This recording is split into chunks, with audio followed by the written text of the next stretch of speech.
আপনারা জানেন পার্বত্য চট্টগ্রাম এক সময় একটা স্বাধীন স্বশাসিত অঞ্চল ছিল। মুঘল আমলে আমরা নিজেদের স্বতন্ত্র বজায় রেখেছিল। 1860 থেকে যখন পার্বত্য চট্টগ্রামে ব্রিটিশ ঔপনিবেশিক শাসন কায়েম করে, সেই পর থেকে আমরা পার্বত্য চট্টগ্রামের যে সেই স্বতন্ত্র যে বৈশিষ্ট্য, সে বৈশিষ্ট্যগুলো আমরা হারিয়েছি সংগ্রামী বন্ধুগণ। আপনারা জানেন সেই ধারাবাহিকতায় বিভিন্নভাবে যে ব্রিটিশরা যখন 1947 সালে এই ভারতবর্ষ থেকে বিদায় নেয়, তখন এই যে ভারত পাকিস্তান বিভক্ত হয়েছিল। পাকিস্তান আমলে সে 1900 সালে যে আইন, সে আইনকে হচ্ছে সংশোধন করার মাধ্যমে পার্বত্য চট্টগ্রামে পাহাড়িদের যে স্বতন্ত্র, সেই স্বতন্ত্রকে হচ্ছে তারা সংশোধন করে দেওয়া হয়েছিল, যার মাধ্যমে আমাদের যে প্রথাগত যে আইন বিধি, সেটাকে হচ্ছে তারা দামাচাপা করার হচ্ছে চেষ্টা চালিয়েছিল। ঠিক একইভাবে আমরা দেখেছি 1971 সালে যখন বাংলাদেশ স্বাধীন হয়েছিল, স্বাধীনতার পরবর্তীতে আমরা দেখেছি পার্বত্য চট্টগ্রামে বাংলাদেশ সরকার পার্বত্য চট্টগ্রামের স্বতন্ত্র বৈশিষ্ট্যকে কলঙ্কিত করার জন্য একের পর এক ষড়যন্ত্র করে যাচ্ছে। তার ধারাবাহিকতায় আমরা দেখেছি 2008 সালে এবং 2016 সালে তখন সেখানকার পার্বত্য চট্টগ্রামে বহিরাগত যারা সেখানে অনুপ্রবেশকারীরা তারা ষড়যন্ত্র করার মাধ্যমে ষড়যন্ত্র করে এই যে 1900 সালের যে আইন, তাকে হচ্ছে অবৈধ ঘোষণা করে একটা হাইকোর্টে হচ্ছে রিট করা হয়। এই হাইকোর্টের রিটের মাধ্যমে বিভিন্ন সময়ে বিভিন্ন সরকার হচ্ছে পালা বদলের ফলে আমরা দেখেছি কখনো কখনো সেই 1900 সালের যে আইন, সেটা হচ্ছে বহাল রাখা হয়েছিল, আর কখনো কখনো সেখানে সেই আইনটি হচ্ছে বাতিল করার জন্য ষড়যন্ত্র করে। সেই ষড়যন্ত্র অংশ হিসেবে আমরা দেখেছি আগামী 16 মে এই যে হাইকোর্টে একটা যে সুপ্রিম কোর্টে একটা বেঞ্চে সেই যে আইন, সেই আইনটি হচ্ছে বাতিল করার জন্য একটা ষড়যন্ত্র করা আছে। এই ষড়যন্ত্রের প্রতিবাদে আজকে আমরা এখানে দাঁড়িয়েছি সংগ্রামী বন্ধুগণ। এই হাইকোর্টে দৃষ্টি আকর্ষণ করবার জন্য যে পার্বত্য চট্টগ্রামে যে 1900 সালের যে আইন, সেই আইনকে হচ্ছে বহাল রাখার জন্য বহাল রাখার দাবিতে আমরা আজকে হাইকোর্টের যে সামনে দাঁড়িয়ে আজকে প্রতিবাদ সমাবেশ প্রতিটি অবস্থান ধর্মঘট করছি। আপনারা জানেন এই যে 1900 সালে যে আইন, সেই আইনটি যদি বাতিল হয়ে যায়, তাহলে বর্তমানে পাহাড়িদের সেখানকার যে হেডম্যান, মুজার হেডম্যান, গ্রামের যে কাঠবাড়ি এবং যে ন্যূনতম যে প্রথাগত আইন, সেই আইনগুলো হচ্ছে আমরা দাবিকে উপেক্ষা করে আপনারা যদি সেটা হচ্ছে বাতিল করে দেন, তাহলে পাহাড়ি জনগণ মেনে নেবে না। সংগ্রামী বন্ধুগণ, আজকের এই প্রতিটি অবস্থান ধর্মঘট কর্মসূচিতে সভাপতিত্ব করবেন গণতান্ত্রিক যুব ফোরামের কেন্দ্রীয় সভাপতি জিকো ত্রিপুরা। আমি এ পর্যায়ে বক্তব্য রাখার জন্য আহ্বান জানাচ্ছি বৃহত্তর পার্বত্য চট্টগ্রাম পাহাড়ি ছাত্র পরিষদের সাবেক কেন্দ্রীয় সভাপতি সহযোগিতা উন্নয়ন চাকরি। বন্ধুগণ, আপনারা জানেন আমরা কি কারণে আজকে এখানে সমবেত হয়েছি, কি কারণে এখানে দাঁড়িয়ে আমাদেরকে প্রতীকী অবস্থান কর্মসূচি পালন করতে হচ্ছে। বন্ধুগণ, আপনারা জানেন ব্রিটিশ আমলে 1900 সালের যে শাসনবিধি, সেই শাসনবিধি হচ্ছে পার্বত্য চট্টগ্রামের জনগণকে তাদের যে প্রথাগত অধিকার, সেই প্রথাগত অধিকার ভোগ করার জন্য বন্দোবস্ত দিয়েছে। বন্ধুগণ, আমরা জানি অতীতের বিভিন্ন সরকারগুলো এই আইনকে সম্মান দেখিয়েছে এবং এই আইনকে তারা মানতে বাধ্য হয়েছে। বন্ধুগণ, আমরা কথায় কথায় সেই পাকিস্তানি শাসকদেরকে হচ্ছে আমরা দোষারোপ করি, আমরা বলি যে পাক চেতনা, এভাবে হচ্ছে আমরা নানা রকম কথাবার্তা বলি। বন্ধুগণ, কিন্তু আপনারা যদি দেখেন যে শাসন পাকিস্তানি শাসকরা পর্যন্ত মানতে বাধ্য হয়েছিলেন, সেই 1900 সালের শাসনবিধি আজকে আওয়ামী সরকার তারা আদালতের মাধ্যমে তারা সেই আইনটি হচ্ছে বন্ধ করে দিতে চাচ্ছে। বন্ধুগণ, এর ফলে পার্বত্য চট্টগ্রামের পাহাড়ি জনগণ যে প্রথাগত অধিকার ভোগ করছেন, সেই প্রথাগত অধিকার ভোগ করা থেকে আমরা বঞ্চিত হব বন্ধুগণ। আমরা মনে করি এই আইন বন্ধ হয়ে গেলে পার্বত্য চট্টগ্রামের পাহাড়ি জনগণের যে অস্তিত্ব, সেই অস্তিত্ব সংকটের মধ্যে পড়বে। আমরা জানি সেই মোগল আমলে পার্বত্য চট্টগ্রামেরা ছিলেন, এরপরে ব্রিটিশ আমলে হচ্ছে তারা আমাদের যে সার্কেল শিপ তাদেরকে মর্যাদা দিয়েছেন, এবং পাকিস্তান পিরিয়ডে আমরা দেখেছি পার্বত্য চট্টগ্রামের যে প্রথাগত অধিকার, সেই অধিকারকে হচ্ছে মেনে নেওয়া হয়েছে। কিন্তু আমরা বর্তমান বাংলাদেশের এই সময়ে এসে আমরা দেখতে পাচ্ছি পার্বত্য চট্টগ্রামের প্রথাগত যে অধিকার, সেই অধিকারকে হচ্ছে বারংবার অস্বীকার করা হচ্ছে বন্ধুগণ। এর ফলে পার্বত্য চট্টগ্রামের জনমিতির ব্যাপক পরিবর্তন করা হয়েছে। আমরা এখানে যারা রয়েছি, আমরা কোথায় কোথায় ইসরায়েলকে হচ্ছে আমরা গালিগালাজ করি বন্ধুগণ। আমরা বলি ইসরায়েল ফিলিস্তিনি হচ্ছে তারা যে জনমিতি, সেই জনমিতি পরিবর্তন করার জন্য তারা দখলদার হিসেবে তারা সেখানে সেটেলার নিয়ে যায়। একইভাবে একই কাজ কি আপনারা করবেন? একই কাজ আপনারা করে পার্বত্য চট্টগ্রামে পাহাড়িদের যে জনমিতি, সেই জনমিতি আপনারা পরিবর্তন করবেন। আপনাদের লজ্জা হয় না? এই যে আপনারা ইসরায়েলকে হচ্ছে দোষারোপ করেন, ইসরায়েলের কাজগুলো আপনারা একইভাবে হচ্ছে পার্বত্য চট্টগ্রামে করেন। আপনাদের লজ্জা থাকা দরকার। এই যে পার্বত্য চট্টগ্রাম 1900 সালের যে শাসনবিধি, এই শাসনবিধি বাতিলের মাধ্যমে আমরা দেখেছি হচ্ছে বাতিল করার যে অপচেষ্টা, এই অপচেষ্টা হচ্ছে এখন চলমান রয়েছে। এই অপচেষ্টা যদি আপনারা সফল হন, তাহলে পার্বত্য চট্টগ্রামের পাহাড়ি জনগণের অস্তিত্ব হচ্ছে সংকটের মধ্যে পড়বে। আমরা মনে করি আমাদের এখানকার যে শাসন ব্যবস্থা এবং পাহাড়ের যে শাসন ব্যবস্থা, এটা সম্পূর্ণ ভিন্ন। আমরা দেখেছি সেই মুঘল পিরিয়ডেও যখন সমতলে মুদ্রার প্রচলন ছিল, তখন আমাদের ওখানে মুদ্রার প্রচলন ছিল না। সেখানে আমরা বিনিময় প্রথা সেখানে প্রচলন ছিল। ফলে এখানকার শাসন এবং পাহাড়ের শাসন সম্পূর্ণ আলাদা। এবং পার্বত্য চট্টগ্রামের যে আইনকে প্রচলিত আইনের মাধ্যমে শাসন করার যে অপপ্রচেষ্টা, এর অন্যতম কারণটা হচ্ছে আজকের 1900 সালের যে শাসনবিধি বন্ধের পাইতারা। আমরা আহ্বান জানাবো 1900 সালের পার্বত্য চট্টগ্রাম যে শাসনবিধি, এই শাসনবিধি বন্ধ হলে আমরা বসে থাকবো না, আমরা দুর্বার আন্দোলন করতে বাধ্য হব। এবং এর কারণে বর্তমান শাসক এবং এই যে আদালত, তারা হচ্ছে দায়ী থাকবেন জনগণ। আমরা মনে করি বিচার, আইন, আদালত হচ্ছে মানুষের বিবেকের সর্বোচ্চ স্থান। আমরা আশা রাখবো পার্বত্য চট্টগ্রাম যে শাসনবিধি, এই শাসনবিধি হচ্ছে বলবৎ রাখা হবে এবং এই শাসনবিধি বলবৎ রেখে সম্পূর্ণভাবে সেটা বাস্তবায়ন করতে হবে।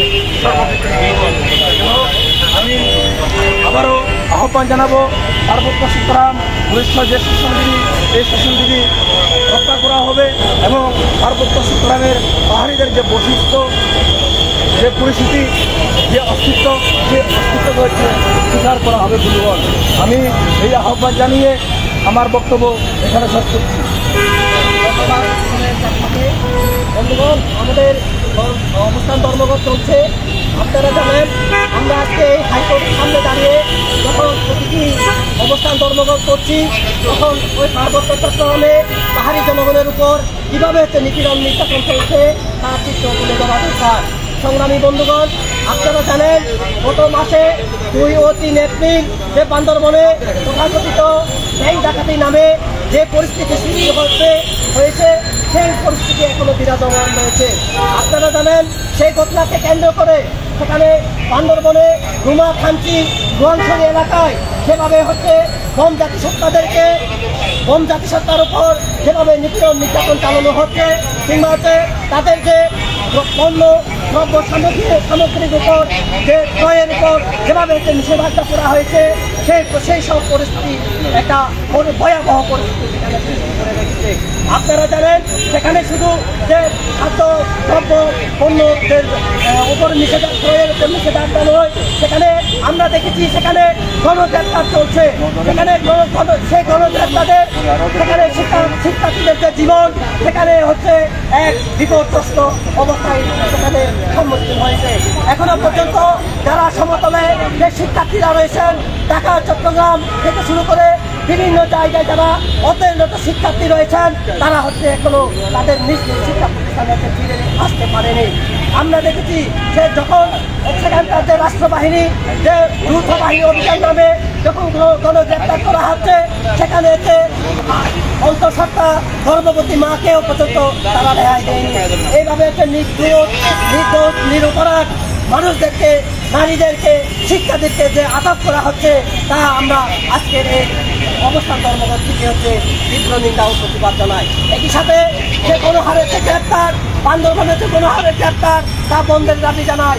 সংগ্রামী বন্ধুগণ, আমরা আজকে এই অবস্থান ধর্মঘটে দাঁড়িয়ে বলতে চাই, আপনারা বর্তমান সরকার 1997 সালে 2রা ডিসেম্বর পার্বত্য চুক্তি করা হয়েছে। এই পার্বত্য চুক্তির মাধ্যমে সেখানকার যে তারা বলেছিল, সরকার বলছিল এই পার্বত্য চুক্তির মাধ্যমে পাহাড়ে অর্থাৎ পার্বত্য চট্টগ্রামে যে শান্তি হচ্ছে ফিরে আসবে। কিন্তু দুঃখের বিষয়, আমরা দেখি আজকে 97 সাল থেকে 2024 এসেও সেখানকার মানুষ, সেটা পার্বত্য চট্টগ্রামে পাহাড়ি জনগণ, তাদের মধ্যে হচ্ছে যে অশান্তি বিরাজ করছে। তাদের উপরে প্রতিনিয়ত নির্যাতন চালানো হচ্ছে। তাদের উপরে তাদের যে ভূমির উপর ভূমি বেদখলের জন্য রাষ্ট্রীয় বিভিন্ন সংস্থা থেকে শুরু করে সেখানে সমতলে অনুপ্রবেশকারী বেআইনিভাবে অনুপ্রবেশকারী সেখানে তাদের ভূমি দেওয়া হচ্ছে। আমরা দেখেছি যে সাথে পর্যটন সহ সেখানে পার্বত্য চট্টগ্রামের যে সীমান্ত সড়ক নামে যে রাস্তা স্থাপন করা হচ্ছে, সেই রাস্তা নির্মাণের ফলে সেখানকার যে বন পরিবেশ থেকে শুরু করে সেখানে হচ্ছে ধ্বংস করা হচ্ছে, বন পরিবেশ উদ্ধার করা হচ্ছে, যার ফলে সেখানে জলবায়ুর যে পরিবর্তন, যে জলবায়ুর যে নেতিবাচক প্রভাব সেখানে হতে পড়ছে। সংগ্রামী বন্ধুগণ, আপনারা দেখেছেন এই ঢাকা শহরেও বেশ কয়েকদিন ধরে কিভাবে হচ্ছে তীব্র গরম কিংবা প্রচন্ড তাপদাহ সৃষ্টি হয়েছিল, এখন হচ্ছে তাপদাহ হচ্ছে চলছে। এটা আমাদের যে মানুষের যে কৃত্রিম জলবায়ু সংকটের কারণে, পার্বত্য যে বন উজাড় করার কারণে সেখানে হচ্ছে পরিবেশ করে নেতিবাচক প্রভাব পড়ছে। সংগ্রামী বন্ধুগণ, আপনারা জানেন, আমরা যখন আজকে দাঁড়িয়ে প্রতীকী সমাবেশ করছি, অবস্থান ধর্মঘট করছি, ওই পাহাড়ে সেখানে হচ্ছে আমাদের যে জাতিগত দ্বন্দ্ব, জাতিগত নিপীড়ন সেখানে হচ্ছে চালানো হচ্ছে। এই যে যখন বান্দরবনের ঘটনা, যখন বান্দরবনে যে নির্যাতন চালাচ্ছে, ঠিক সেই মুহূর্তে সরকার সুকুশলে যাতে হচ্ছে একটা দামা চাপা করার জন্য এখানে হচ্ছে সেই ইস্যুটা হচ্ছে এই মহামান্য যে সুপ্রিম কোর্ট, সেখানে হচ্ছে পাহাড়ি জনগণের যে দাবি, সে দাবি একটা যে আইন বাতিল করা, এই আইন যদি বাতিল হয়ে যায় তাহলে আমরা পার্বত্য চট্টগ্রামের জনগণ, পার্বত্য চট্টগ্রামের ছাত্র সমাজ, যুব সমাজ, নারী সমাজ আমরা বসে থাকতে পারবো না, আমরা বসে থাকবো না। এই আইন যদি বাতিল করেন তাহলে পাহাড়িদের যে প্রথাগত ভূমি অধিকার, সে ভূমি অধিকার আমরা হারিয়ে যাবো। আমরা পাহাড়িদের যে 1900 সালের যে আইন, সে আইনকে আমরা মনে করি পাহাড়িদের একটা রক্ষা কবচ, আংশিক হলেও সেটা পাহাড়িদের জন্য একটা সুখকর বলে বলা যেতে পারে। কিন্তু সেই রক্ষা কবচকে আপনারা যদি কেড়ে নিতে চান তাহলে আমরা আজকের সমাবেশ থেকে হুঁশিয়ার বলতে চাই, পাহাড়ি ছাত্র পরিষদ, পার্বত্য চট্টগ্রামের ছাত্র সমাজ, ছাত্র সমাজ, যুব সমাজ, নারী সমাজ সহ সর্বোচ্চ জনগণকে সাথে নিয়ে ঐক্যবদ্ধ করে সংগঠিত করে আমরা হচ্ছে কঠোর কর্মসূচি ঘোষণা করব এবং গণতান্ত্রিক আন্দোলনের মাধ্যমে আমরা সেই যে সুপ্রিম কোর্টে কিংবা আদালতের যে রায় তা হচ্ছে সংগ্রামী বন্ধুগণ, আমাদের আজকে অবস্থান ধর্মঘটের উপস্থিত আছেন বিপ্লবী ছাত্র যুব আন্দোলনের ভারপ্রাপ্ত সভাপতি তাওফিক আফরিয়া এবং কিছুক্ষণ আগে উপস্থিত হয়েছেন জাতীয় মুক্তি কাউন্সিলের সম্পাদক ফয়জুল হাকিম নারা। আমি আজকের এই অবস্থান ধর্মঘটের বক্তব্য রাখার জন্য আহ্বান জানাচ্ছি জাতীয় মুক্তি কাউন্সিলের সম্পাদক কমরেড তালাবাই ফয়জুল হাকিম তালাবাই।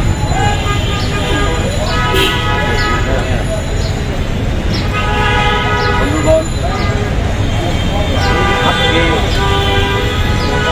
পার্বত্য চট্টগ্রামের বিভিন্ন স্থানে চিটাগাং, গুজরাট 1900 ম্যানুয়াল সেইটা বাতিলের যে চক্রান্ত চলছে, বিশেষ করে আদালতের মাধ্যমে, তার বিরুদ্ধে আজকে ঢাকায় পাহাড়ি ছাত্র পরিষদ এবং গণতান্ত্রিক যুব ফোরাম হাইকোর্টের গেটে প্রতিটি ধর্মঘট তারা করছেন। আমরা জাতীয় মুক্তি কাউন্সিলের পক্ষ থেকে পার্বত্য অঞ্চলের চিটাগাং বিট্রাক রেগুলেটর সেই আইন 1900 সেই আইন অনুযায়ী পার্বত্য অঞ্চলে সেইখানে রাজা, কারবারি, হেডম্যান, এই যে প্রথাগত প্রথা, জাতিসত্তার নিজস্ব যে প্রথা, বংশ পরম্পরাগত, তাকে বাতিল করার, আদালতের মাধ্যমে বাতিল করার একটা ভিন্ন প্রচেষ্টা এখানে আমরা লক্ষ্য করছি। আমরা জাতীয় মুক্তি কাউন্সিলের পক্ষ থেকে এর তীব্র নিন্দা জানাই এবং আমরা প্রত্যাশা করি উচ্চ আদালত এই দেশের জাতিসত্তার জনগণের ভূমির উপরে তাদের বংশ পরম্পরাগত যে অধিকার, তাদের যে আত্মনিয়ন্ত্রণ ইত্যাদি বিষয়ে আদালত, উচ্চ আদালত নিশ্চয়ই বিবেচনায় রাখবেন। বন্ধুরা, আজকে বাংলাদেশের জনগণের এক চরম সংকট চলছে। বাংলাদেশের জনগণ তাদের নিজেদের যে জনপ্রতিনিধি নির্বাচন, যে জনপ্রতিনিধি নির্বাচনের মধ্য দিয়ে জনগণ সরকারকে জবাবদিহি করতে বাধ্য করে, তা বাংলাদেশ থেকে আবিচ্ছেদ হয়ে গিয়েছে। আপনারা জানেন 2014, 2018 এবং 2024 এই প্রতিটি নির্বাচনের মধ্য দিয়ে এই দেশে জনগণ তার নিজের যে ভোটাধিকার, সেই অধিকার তারা কায়েম করতে পারেনি। দেশি বিদেশি চক্রান্তের মধ্য দিয়ে আজকে আমাদের দেশের জনগণের যে গণতান্ত্রিক অধিকার, সেটা আত্মসাৎ করা হয়েছে, কেড়ে নেওয়া হয়েছে। সমগ্র জনগণের উপরে এক চরম ফ্যাসিবাদী শাসন এখানে দাঁড়িয়ে আছে। আপনারা জানেন পার্বত্য চট্টগ্রামে স্বরাষ্ট্র মন্ত্রণালয়ের 11 দফা নির্দেশনা আছে, সেখানে অলিখিত সেনা শাসন আছে। কিছুদিন আগে KNF নামে একটি সংগঠন, তাদের বিরুদ্ধে সরকার ব্যবস্থা নিতে গিয়ে সাধারণ যারা বোম জনগোষ্ঠী, তাদের গণগ্রেপ্তার হয়েছে। সংবাদপত্রে এই রিপোর্ট দেখে আমরা অত্যন্ত বিস্মিত হয়েছি। সাধারণ সরল এই জাতিসত্তার জনগণকে আজকে ঠেলে দেওয়া হচ্ছে। বন্ধুরা আমার, সুতরাং আমরা সরকারের কাছে দাবি জানাই, আমরা উচ্চ আদালতকে বলতে চাই, সরকার যেভাবে নির্দেশ দিয়ে আদালতের মাধ্যমে জনগণের অধিকার কেড়ে নেওয়ার চেষ্টা করছে, এই চেষ্টার ফলাফল ভালো হবে না। ইতিমধ্যেই আমাদের দেশের আভ্যন্তরীণ ব্যাপারে বিদেশি শক্তি তারা খোলাখুলি নাক গলাচ্ছে। কিছুদিন আগে ভারতের পররাষ্ট্র সচিব গোয়াত্রা এখানে এসেছিলেন, তারা পরিষ্কার বলছেন যে আমাদের যে তিস্তা, এই তিস্তায় তারা নাকি পুঁজি বিনিয়োগ করতে চায়। আপনারা জানেন তিস্তায় আমরা বহুদিন পানি পাই না। এখন সেই ক্ষেত্রে চীন, সেই ক্ষেত্রে তারা একটা প্রকল্প হাজির করেছে। আমরা সংবাদপত্রে দেখেছি যে সরকারও এই ব্যাপারে উদ্যোগ নিচ্ছে, কিন্তু দেখা গেল গোয়াত্রা আসার পরে এটা পরিষ্কার বোঝা যাচ্ছে যে বাংলাদেশকে কেন্দ্র করে চীন, ভারত, মার্কিন যুক্তরাষ্ট্র, রাশিয়া প্রভৃতি আমাদের দেশের আভ্যন্তরীণ ব্যাপারে তারা নাক গলাচ্ছে। আজকে ঢাকায় মার্কিন উপপররাষ্ট্রমন্ত্রী ডোনাল্ড লু তিনি ঢাকায় এসছেন। তিনি কি চান? বাংলাদেশে তারা আমাদের অনেক মিষ্টি কথা কিছুদিন আগে শুনিয়েছিলেন। তারা বলেছিলেন যে নিরপেক্ষ নির্বাচন তারা বন্দোবস্ত করবেন, কিন্তু বাংলাদেশের মানুষ দেখেছে এই সাম্রাজ্যবাদী শক্তি তাদের নিজেদের স্বার্থে তারা কাজ করে। তারা বাংলাদেশের জনগণের গণতন্ত্রের জন্য কাজ করে না। ভারত পরিষ্কার অবস্থান নিয়েছে, বাংলাদেশে গণতন্ত্র থাকবে কি থাকবে না এটা তাদের ব্যাপার না। তাদের নিজেদের স্বার্থ আজকে হাসিল হচ্ছে সবচেয়ে বড় ব্যাপার। ঠিক তেমনিভাবে মার্কিন যুক্তরাষ্ট্র, চীন, রাশিয়া প্রভৃতি একই ভূমিকায় অবতীর্ণ হয়েছে। সুতরাং বাংলাদেশের জনগণকে আজকে নিজেদের রাজনৈতিক স্বাধীনতার জন্য তাদের লড়াই করতে হবে। আমরা ধন্যবাদ জানাই পার্বত্য অঞ্চলের পাহাড়ি ছাত্র পরিষদ, গণতান্ত্রিক যুব ফোরাম, Hill Women Federation, United People's Democratic Front প্রভৃতি গণতান্ত্রিক জাতিসত্তার সংগঠনগুলো তাদের নিজেদের গণতান্ত্রিক অধিকারের জন্য তারা সাহসের সাথে তারা পার্বত্য অঞ্চলে গণ আন্দোলন গড়ে তুলছে। আমি সরকারকে বলতে চাই, খোঁজ নেন পার্বত্য অঞ্চলে আজকে এই মুহূর্তে বিভিন্ন উপজেলায় কত শত হাজার মানুষ, পাহাড়ি মানুষ রাস্তায় নেমেছে, বিক্ষোভ করছে। আমি অনলাইনে দেখলাম বিভিন্ন উপজেলায় সেখানে নারী পুরুষ নির্বিশেষে তারা নেমেছে। কেন সরকার এই কাজ করছে? আজকে বাংলাদেশ এই লুটেরাদের হাতে চলে গিয়েছে। যেখানেই জমি আছে সেখানেই এই লুটেরা, ভূমিদস্যুরা, ব্যবসায়ীরা তারা চলে যাচ্ছে। তারা পর্যটনের নামে, তারা 5 তারা হোটেলের নামে এই জাতিসত্তার গরিবদেরকে জমি থেকে উচ্ছেদ করে দিয়ে সেখানে তারা হোটেল নির্মাণ করছে। এই বড় লোকদের আরাম আয়েশের জন্য আজকে বাংলাদেশ একটা ভাগাড়ে পরিণত হয়েছে। লক্ষ লক্ষ কোটি মানুষ এই ঢাকার ফুটপাতে থাকে, রেল স্টেশনে থাকে, বস্তিতে থাকে। আজকে 53 বছর হয়েছে বাংলাদেশের, কিন্তু দেখা যাবে এই 53 বছরে 53টা বাজেট হয়েছে। আগামী মাসেও একটা বাজেট সরকার করবে। আমরা জানি এই সব বাজেটে আমাদের জনগণের শিক্ষা, স্বাস্থ্য, বাসস্থান তার ব্যবস্থা নাই। আমাদের সন্তানদের উপযুক্ত কর্মসংস্থানের ব্যবস্থা নাই। এখানে যারা শুনছেন তারা জানেন, তারা যদি খোঁজ নেন আমাদের গ্রামের স্কুলগুলোর কি অবস্থা, আমাদের সরকারি কিংবা বেসরকারি প্রাইমারি স্কুল, হাই স্কুল কি অবস্থা। ঢাকা বিশ্ববিদ্যালয়ে ভর্তি পরীক্ষা হয়, 100 জনের মধ্যে 90 জন ফেল করে। কি শিক্ষা হচ্ছে এখানে? এই দেশের মানুষকে গোলামে পরিণত করার জন্য এই আমেরিকা, এই ভারত, এই চীন প্রভৃতি রাষ্ট্র তারা ষড়যন্ত্র করছে। এদেশের বাজার তারা দখল করে নিচ্ছে। এই দেশ নিজের অর্থনীতির উপরে দাঁড়াবে তা তারা হতে দেবে না। আমাদের 25টা পাটকল বন্ধ করা হয়েছে। আমাদের কি আয় আছে? আমরা রপ্তানি করে আয় করি, গার্মেন্টস সেটা বাইরে যায়। আমাদের বিদেশে শ্রমিকরা সেখান থেকে রেমিটেন্স পাঠায়, তার উপরে এই বাংলাদেশ চলে। এই লুটেরা আমলারা, এই লুটেরা রাজনীতিবিদরা, এই লুটেরা ব্যবসায়ীরা তার উপরে ফুটানি করে। বন্ধুরা আমার, সুতরাং পার্বত্য অঞ্চলের যে লড়াই আজকে বংশ পরম্পরাগত তাদের যে প্রথার জন্য যে লড়াই, সেই লড়াই তারা বাংলাদেশের জনগণের গণতান্ত্রিক লড়াইয়ের সাথে যুক্ত। এই বাংলাদেশের সমতলের মানুষের কাছে এই চাকমা, মারমা, টিকরা, পঞ্চঙ্গা এই জাতিসত্তার জনগণ সম্পর্কে নানা রকম মিথ্যা অপপ্রচার করা হয়। বাংলাদেশের এই লুটেরারাই বাংলাদেশের স্বাধীনতা বিদেশের হাতে তুলে দিয়েছে। এবং বাংলাদেশের স্বাধীনতা রক্ষার জন্যে এই বাংলাদেশে বাঙালি ভিন্ন আরো যে জাতিসত্তার মানুষ রয়েছে 45টা, সকল জাতিসত্তার জনগণের যে অধিকার, সেই অধিকার কায়েমে আমাদের গণতান্ত্রিক সংগঠনগুলো ভূমিকা নেবে এই প্রত্যাশা করে, এবং আজকে এই প্রতি অবস্থান ধর্মঘট কর্মসূচিতে আমাকে কিছু মুক্তি কাউন্সিলের কিছু বক্তব্য রাখার সুযোগ দেওয়ার জন্য আপনাদেরকে সংগ্রামী অভিনন্দন জানাই। এইভাবে পৃথিবী চলবে না, এইভাবে দুনিয়া চলবে না। ওই গাজায় ইসরায়েল হামলা করেছিল, গণহত্যা চালাচ্ছে। সেই গণহত্যার বিরুদ্ধে হামাস, ফিলিস্তিনি জনগণ লড়াই করছে। আমেরিকা, ইউরোপের দেশে দেশে সেই পুঁজিবাদী দেশের ছাত্ররা রাস্তায় নেমে গেছে, পুলিশের হাতে মার খাচ্ছে, জেলে যাচ্ছে। তবুও তারা ফিলিস্তিনি মানুষের সেই ন্যায়সঙ্গত লড়াইয়ের পাশে দাঁড়িয়েছে।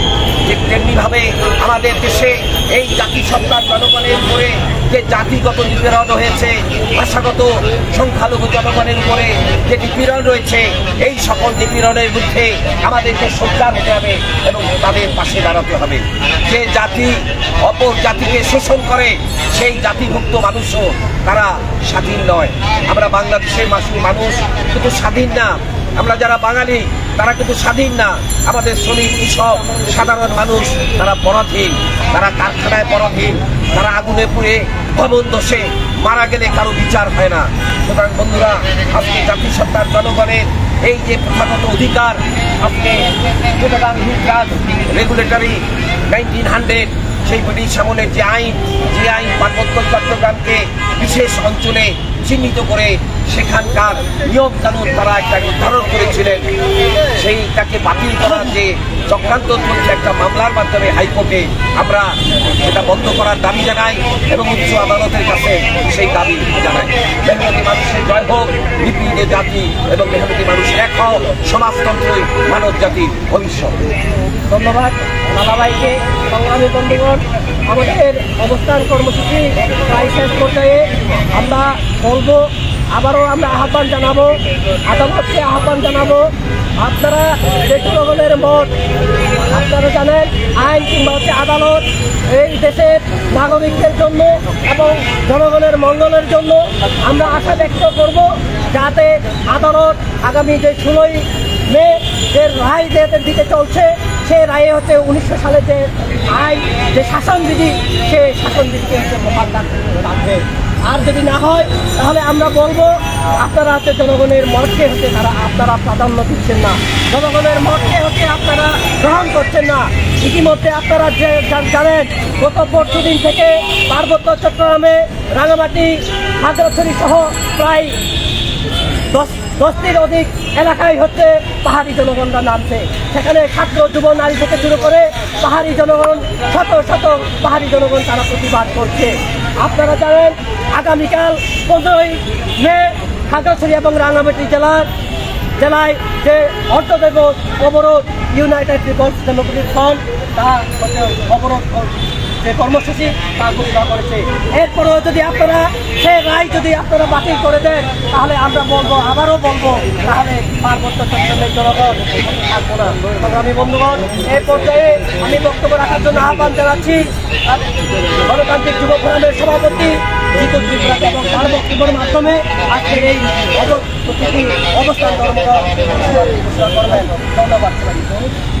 সংগ্রামী বন্ধুগণ, আজকে গণতান্ত্রিক যুব ফ্রন্ট পাহাড়ি সত্ত্বের পরিষদ উদ্যোগে অনিশ্চয় ধর্মঘট হচ্ছে হাইকোর্টের সামনে। যারা এখানে বক্তব্য দিচ্ছেন আমি তাদেরকে ধন্যবাদ জানাচ্ছি এবং প্রগতিশীলের ছাত্র সংগঠনের উপস্থিত আছেন। এখানে ফেসিবাদ সরকারের, শেখ হাসিনা সরকারের তথ্য আদান প্রদানকারী ডিবি পুলিশ সহ যারা পুলিশ অফিসার উপস্থিত আছেন, সাংবাদিক উপস্থিত আছেন, যারা বক্তব্য শুনছেন, আমি সবাইকে গণতান্ত্রিক যুব ফ্রন্ট পক্ষ থেকে সংগ্রামী শুভেচ্ছা জানাচ্ছি। সংগ্রামী বন্ধুগণ, নিশ্চয় আপনারা জানেন 2016, 2017, 18 সাল পর্যন্ত বিভিন্নভাবে মামলা করে এই আইনকে কোনো সময় মৃত্যু এবং কোনো সময় জীবিত করে এই আইন রাখা হয়েছে। সংগ্রামী বন্ধুগণ, আজকে 2024 সালে এসে আগামী 16 তারিখ রায় হবে পার্বত্য চট্টগ্রাম সালে যে রেগুলেটর যে সেখানকার যে ব্রিটিশ আমলে যে নিয়ম কানুন করে দিয়েছেন সেগুলো বাতিল করার জন্য আজকে ফেসিবাদ সরকার তাড়াহুড়া করে আগামী 16 তারিখ রায় ঘোষণা করবে, সংগ্রাম চূড়ানো হবে। সংগ্রাম বন্ধুগণ, তাই আমি গণতান্ত্রিক যুব ফ্রন্ট সহ যারা পার্বত্য চট্টগ্রাম বিভিন্ন আন্দোলন রত সংগঠন আছে তাদেরকে নিয়ে আগামীতে যদি এই রায় যদি দেওয়া হয়, পার্বত্য চট্টগ্রাম সহ ঢাকা শহর যে রাস্তাঘাট এগুলো আমরা দাও দাও করে আগুন জ্বালাতে বাধ্য হবো। সংগ্রাম বন্ধুগণ, আজকে হুঁশিয়ারি করে বলতে চাই, পার্বত্য চট্টগ্রামের হাজার বছরের ইতিহাস আজকে এরা বিলুপ্ত ঘোষণা করার জন্য চেষ্টা করে। সেখানকার কারবারির কথা, ফ্যাক্টরির কথা, রাজা কথা, সেখানকার সাধারণ মানুষের যে আইন কানুন আছে সেগুলো সব এরা বিলুপ্ত করে পার্বত্য চট্টগ্রামে তারা প্রচলিত আইন করে সেখানকার ডিসি সাহেবকে অধিকার দিলে সে আইন তখন ডিসি সাহেব যা ইচ্ছা তা সই করে দেবে। সেখানকার জায়গা মালিক হবে তারা, যারা এখান থেকে যারা সেটেলার নিয়ে গেছেন, ভূমিহীন নিরহ মানুষদেরকে নিয়ে গেছেন, তাদেরকে হচ্ছে ভূমি মালিক করার জন্য আজকে পার্বত্য চট্টগ্রামের ওই সেনাবাহিনী, ফিলিস্তিনি সেনাবাহিনী নিয়ে সেখানে ভূমি দখলের জন্য পায়ে তারা চলছে। সংগ্রাম বন্ধুগণ, আজকে আমরা বলি, আজকে ইসরায়েল বাহিনী সেখানকার ফিলিস্তিনের জায়গা করার জন্য যেরকম বোমা পম্পিং করে অস্ত্র গোলাবারুদ যুদ্ধ করে যাবে জায়গা দখল করা পায় তার কাছে ঠিক তদ্রুপ আজকে দেখা যায় পার্বত্য চট্টগ্রামে সেখানকার সেনাবাহিনী, পুলিশ বাহিনী, রেড বাহিনী, যা যত বাহিনী আছে সেখানে ভূমিকা রাখছে। আজকে বিনা নির্দেশে, বিনা টেন্ডারে পুরো পার্বত্য চট্টগ্রাম যতগুলো রাস্তাঘাট হচ্ছে সীমান্তবর্তী, সেখানে কোনো টেন্ডার কোনো কিছু হয় নাই। সেখানকার আর্মিরা, সেনাবাহিনী সেখানকার জনগণের ফসলি বাগান সহ জায়গা বেদখল করে ঘর বাড়ি ভেঙে সেখানে ইচ্ছামতন তারা রাস্তাঘাট করা হচ্ছে, সেখানে কেউ এস পর্যন্ত কোনো ক্ষতিপূরণ এই চিকিৎসা বাহিনী সংগ্রাম বন্ধুগণ। সেই জন্য আমি বলবো এখানে দীর্ঘ বক্তব্য রাখার অবকাশ নেই। যারা আজকে আপনারা শুনছেন, আমরা আপনাদের মাঝে অনুরোধ করছি আগামী ১৬ তারিখে 19 সালে যে আইন সেগুলো যদি বাতিল করা হয় তাহলে পার্বত্য চট্টগ্রামে সারা দেশে যতটুকু আমরা সম্ভব চেষ্টা করবো সংগ্রাম বন্ধুগণ। প্রয়োজনে পার্বত্য চট্টগ্রামে সেনাবাহিনীর সাথে আমাদের যুক্ত হবে, প্রয়োজনে আমাদের যুক্ত হবে সংগ্রাম বন্ধুগণ। আজকে বক্তব্য এখানে পরিষ্কার ভাষায় বলতে চাই, আমাদের যদি অস্ত্র নেই, আমাদের কিন্তু হাট আছে, জনগণের শক্তি আছে সংগ্রাম বন্ধুগণ, সেটি আমরা প্রতিরোধ করার জন্য চেষ্টা করবো। আজকে আপনারা নিশ্চয় শুনেছেন, এখানে সহযোগিতা অনেকে বলেছেন সেখানকার নিরহ বন জাতিকে তারা সংগঠন গঠন করে কৃষকরা, ওইখানকার জিওসি ওই সেনাবাহিনীরা বড়তে কিছু সেখানকার দালাল চাকমা ত্রিপুরা মানব যারা কিছু দালাল আছে এদেরকে দিয়ে সেখানে বিভিন্নভাবে তথাকথিত ব্যাংক লুট নামে সেখানকার বন নিরহ জনগণকে গ্রাম থেকে অনেক ক্রস ফেরত দেওয়া হচ্ছে এবং তাদেরকে হত্যা করা হচ্ছে। সংগ্রাম বন্ধুগণ, এই হত্যাকাণ্ড বন্ধ করা হোক এবং 19 সালের যে আইন সেগুলো আমরা মহামান্য সুপ্রিম কোর্টের মহামান্য বিচারপতিকে আমরা এই আহ্বান জানিয়ে যারা আজকে এখানে উপস্থিত আছেন সবাইকে আমি আবারও গণতান্ত্রিক মহামান্য পক্ষ থেকে সংগ্রামী শুভেচ্ছা জানিয়ে আমার এই আজকের প্রতিনিধি অনুষ্ঠান ধন্যবাদ। আমি শেষ সবাইকে ধন্যবাদ।